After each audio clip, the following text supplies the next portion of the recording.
Buddha's teachings, chapter 2, part 3, in service. There are 7 teachings which lead a country to prosperity. First, people should assemble often to discuss political affairs and to provide for national defense. Second, the people of all social classes should meet together in unity to discuss their national affairs.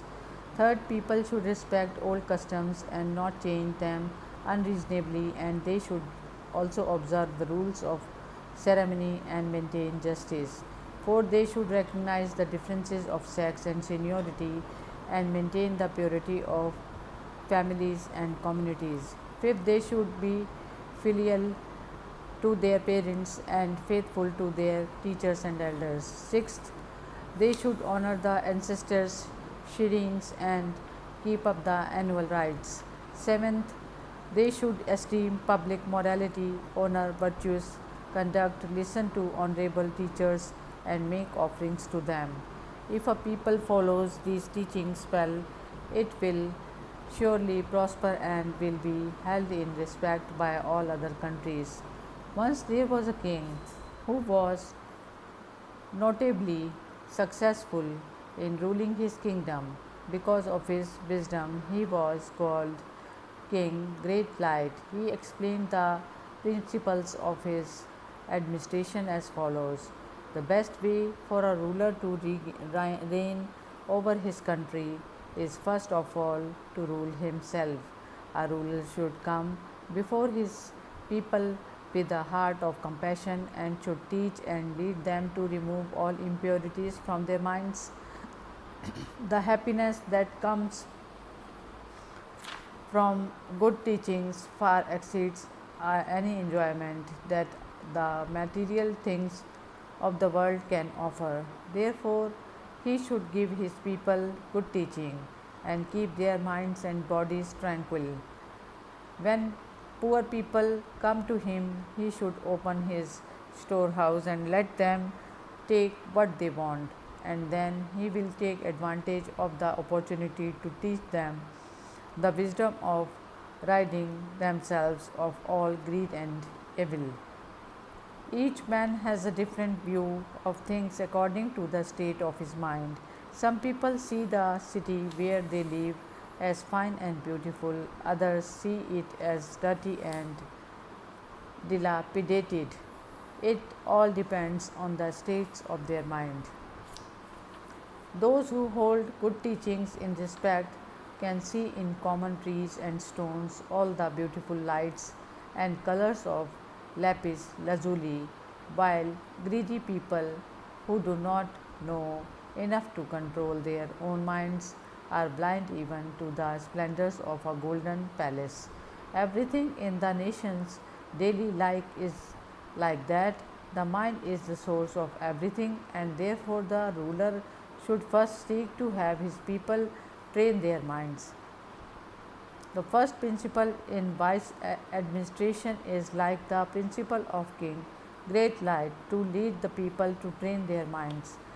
To train the mind means to seek enlightenment, and therefore the wise ruler must give his first attention to the Buddha's teaching.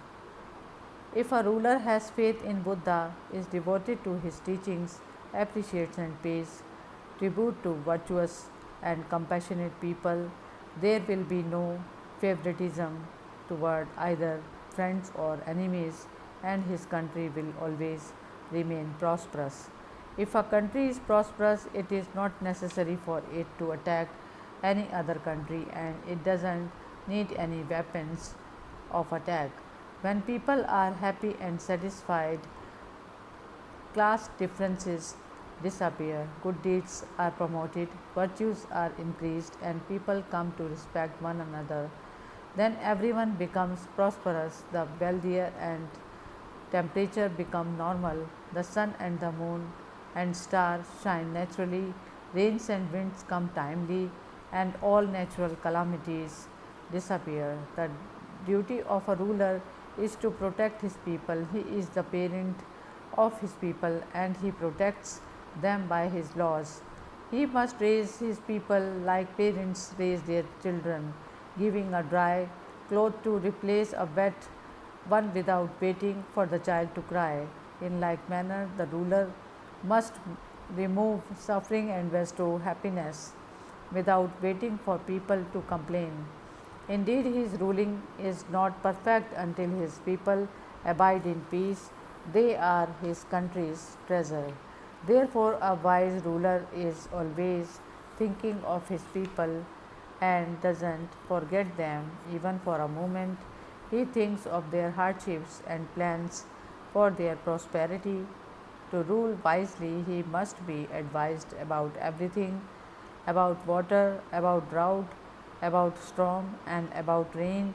He must know about crops, the chances for a good harvest, people's comforts and their sorrows. To be in a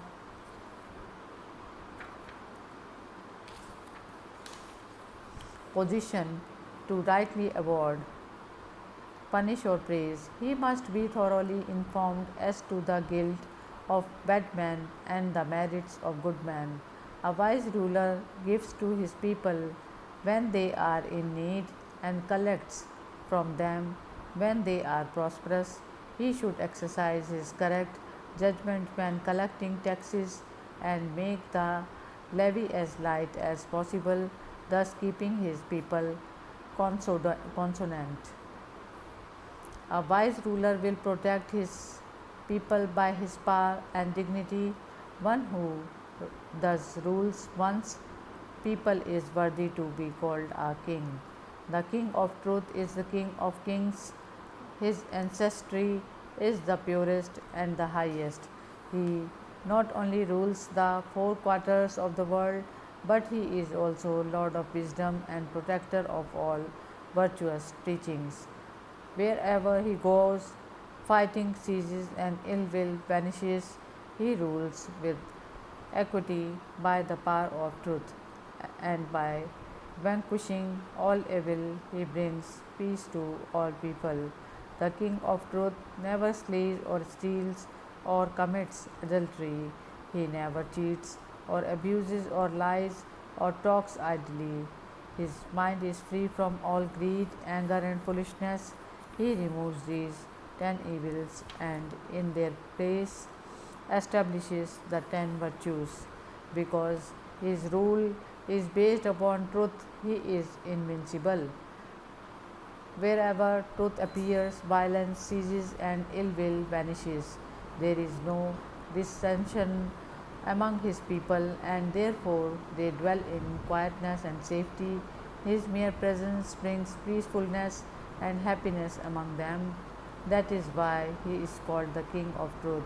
Since the King of Truth is the King of Kings, all other rulers praise his excellent name and rule their own kingdoms after his example. Thus, the King of Truth is the sovereign over all kings, and under his righteous way they bring safety to their people and fulfill their duties with dharma. A wise ruler will temper his verdict with compassion. He will try to consider each case with clear wisdom and then make his verdict in accord with the 5 principles. The 5 principles are: first, he must examine the truthfulness of the facts presented. Second, he must ascertain that they fall within his jurisdiction. If he renders a judgment with full authority, it is effective, but if he does so without authority, it only causes complications. He should await the correct conditions. Third, he must judge justly, that is, he must enter into the mind of the defendant. If he finds that the deed was done without criminal intent, he should discharge the man. Fourth, he should pronounce his verdict with kindness but not harshness, that is, he should apply a proper punishment but should not go beyond that. A good ruler will instruct a criminal with kindness and give him time to reflect upon his mistakes. Fifth, he should judge with sympathy but not in anger, that is, he should condemn the crime but not the criminal. He should let his judgment rest upon a foundation of sympathy and he should use the occasion to try and make the criminal realize his mistakes. If an important minister of state neglects his duties, work for his own profit, or accepts bribes, it will cause a rapid decay of public morals. People will cheat one another, a strong man will attack a weaker one, a noble will mistreat a commoner, or a wealthy man will take advantage of the poor, and there will be no justice for anyone. Mischief will abound, and troubles will multiply. Under such circumstances, faithful ministers will retire from public service, wise men will keep silent from fear of complications, and only flatterers will hold government positions, and they will use their political power to enrich themselves with no thought for the sufferings of the people. Under such conditions, the power of the government becomes ineffective and its righteous policies fall to ruins. Such unjust officials are the thieves of people's happiness, yet are worse than thieves because they defraud both ruler and the people are the cause of the nation's trouble.